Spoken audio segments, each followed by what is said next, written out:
అందరికీ విశ్వవసునామ సంవత్సర శుభాకాంక్షలు. అందరూ పండగ బాగా జరుపుకున్నారా? మేము కూడా చాలా బాగా జరుపుకున్నాము. ఈ వీడియోలో మా ఇంట్లో మేము పోలేలు ఎలా చేసుకుంటామో చూపిస్తున్నాను. శ్రీరామనవమికి కూడా చాలామంది పోలేలు చేసుకుంటారు కదా, వాళ్ళకి యూజ్ అవ్వచ్చు. నేనైతే చాలా సింపుల్గా ఈజీగా పోలేలు చేసేస్తానండి. అది ఎలాగో ఈ వీడియోలో చూసేయండి. ఫస్ట్ అయితే 1/2 kg శనగపప్పు తీసుకుంటే 1/2 kg బెల్లం తీసుకోండి. స్వీట్ ఎక్కువ తినేవాళ్ళు కొంచెం ఎక్కువ తీసుకున్నా పర్లేదు.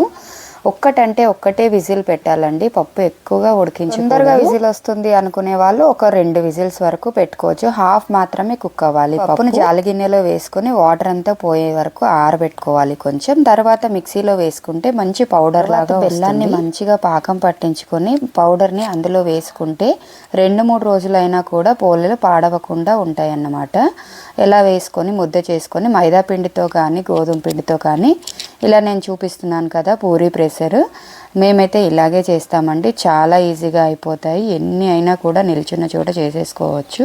ఇంకొక విషయం మర్చిపోయానండి, ఇందులో సోంపు ఇలాచీ మిక్సీ చేసి ఆ పౌడర్ని కూడా కలుపుకోవాలి. మంచి ఫ్లేవర్ వస్తుంది, ప్లస్ డైజెషన్ కూడా ఈజీగా అయిపోతుంది.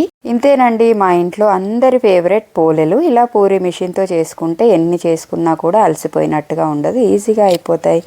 ఈ టిప్ మీకు నచ్చిందా? అయితే లైక్ చేయండి, షేర్ చేయండి, సబ్స్క్రైబ్ చేసుకోండి. By by, me mom of Yash పండు.